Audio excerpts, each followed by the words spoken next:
शेतकरी मित्रांनो नमस्कार. पालवी ॲग्रिकोमध्ये पुन्हा एकदा सर्वांचं स्वागत आहे. मित्रांनो, आपला कापूस आता लवकरच निघणार आहे. अर्थात पावसाने सगळा कापूस जो आहे हा संपलेला आहे. मग आता कापूस निघाल्यानंतर आपल्याला कोणतं पीक करायचं आहे, तर याविषयीच आज मी तुम्हाला काही माहिती देणार आहे. तसेच वेगवेगळ्या पिकांची माहिती सांगणार आहे आणि कोणत्या पिकांची लागवड करावी याची देखील टिप्स मी तुम्हाला या व्हिडिओमध्ये देणार आहे.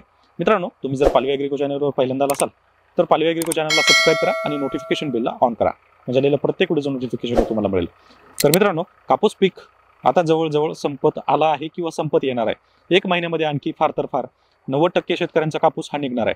मग अशा परिस्थितीमध्ये आता दुसरी पिकं कोणती करायची किंवा अशी कोणती पिकं आहेत जी चांगल्या प्रमाणामध्ये आपल्याला प्रॉफिट देऊ शकतात, तर त्याचीच माहिती आपण आजच्या या व्हिडिओमध्ये घेणार आहोत.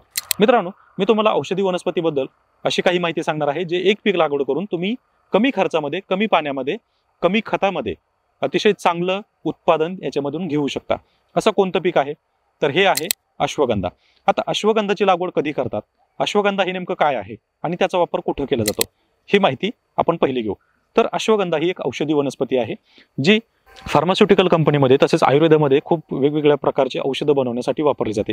तसेच मानवी शरीराला अतिशय गरजेचं असणारं ही एक औषधी वनस्पती आहे जी प्रत्येक टॅबलेटमध्ये असेल किंवा फार्मास्युटिकलमध्ये असेल, हर्बलमध्ये असेल, तर प्रत्येक ठिकाणी या अश्वगंधाचा वापर केला जातो. तर अश्वगंधा हे नेमकं काय आहे, तर अश्वगंधा ही एक औषधी वनस्पती आहे जी वेगवेगळ्या औषधांची निर्मिती करण्यासाठी वापरली जाते. आता ही कधी केली जाते, तर मित्रांनो, अश्वगंधाचा जो कालावधी आहे साधारण ऑक्टोबर महिन्यामध्ये याची पेरणी केली जाते किंवा नोव्हेंबर महिन्यामध्ये देखील आपण याची पेरणी करू शकतो. आता याचं बी कुठे मिळेल, तर बी ऑनलाईन सुद्धा उपलब्ध असते किंवा महात्मा फुले कृषी विद्यापीठ पुणे, राहुरी या दोनही ठिकाणी तुम्हाला हे बियाणं मिळून जातील किंवा ऑनलाईन देखील तुम्ही मागवू शकता.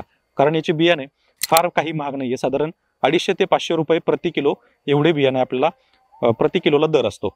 आता याची लागवड पेरणी कशी, तर सर्वसाधारण प्रति एकरसाठी आपल्याला 2.5 ते 3 किलो बियाणे लागणार आहे. जास्तीत जास्त 5 किलोपर्यंत आपण याचा वापर करू शकतो. 5 किलो तर खूप होतं, परंतु तरी सुद्धा साधारण 2.5 किलोपासून 3 किलो सरासरी बियाणं आपल्याला वापरायचं आहे. आता एवढं बियाणं नक्की कसं पेरायचं, काही शेतकऱ्यांकडे बैल असतात परंतु काही शेतकऱ्यांकडे ती व्यवस्था नसते. मग हाताने सुद्धा आपण ज्याला फुकून म्हणतो, तर हे सुद्धा आपण करू शकतो. मग हे करताना कसं करायचे, तर साधारणतः 10 किलो माती आपल्याला याच्यामध्ये घ्यायची, 2.5 किलो बियाणं त्याच्यामध्ये मिक्स करायचे आणि मग त्याची फेक पद्धतीने आपल्याला फेकून ते जमिनीची व्यवस्थित मशागत करून बेड ओढून किंवा जे वाफे आहेत तर वाफे तयार करून आपण त्याची पेरणी करू शकतो किंवा तीही करण्याची गरज नाहीये. तुम्ही शेताची मशागत जर केलेली असेल, शेत ओलं असेल, तर बियाणं फेकून फक्त बियाणं जमिनीआड जरी केलं तरी देखील त्याची पेरणी 100% सक्सेस होते. जर्मिनेशन अतिशय चांगलं असल्याने, त्यासोबतच हे वातावरण पोषक असल्यामुळं याचं जर्मिनेशन जवळजवळ 80 ते 85% होतं. त्यामुळे शक्यतो लागलीच 2.5 किलोपेक्षा जास्त बियाणं आपण वापरावं. साधारण लागवड केल्यापासून 4 महिन्यामध्ये अश्वगंधाचा पिरियड हा संपतो.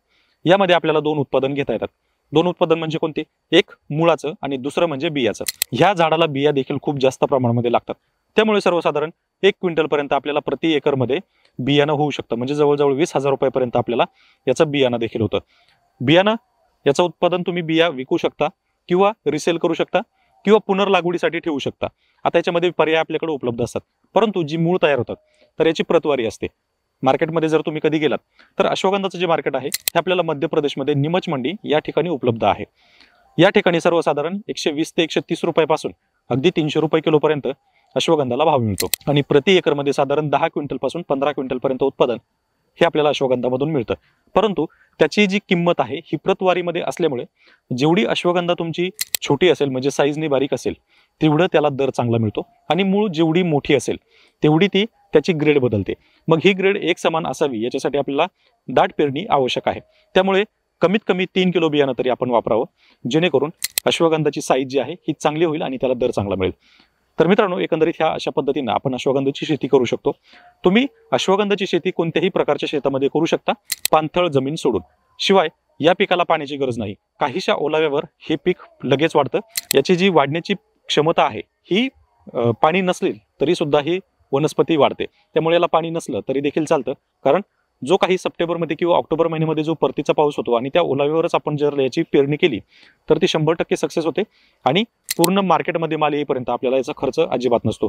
फक्त पेरणी आणि काढणी आणि पॅकिंग करून ट्रान्सपोर्टने वाहतूक करणे एवढाच खर्च आपल्याला असतो. त्यामुळे हे पीक नक्की तुम्ही ट्राय करून पहा आणि जास्तीत जास्त शेतकऱ्यांपर्यंत हा व्हिडिओ पोहोचवा, जेणेकरून अश्वगंधाबद्दल शेतकऱ्यांमध्ये जो काही गैरसमज असेल तो पूर्णपणे दूर होईल.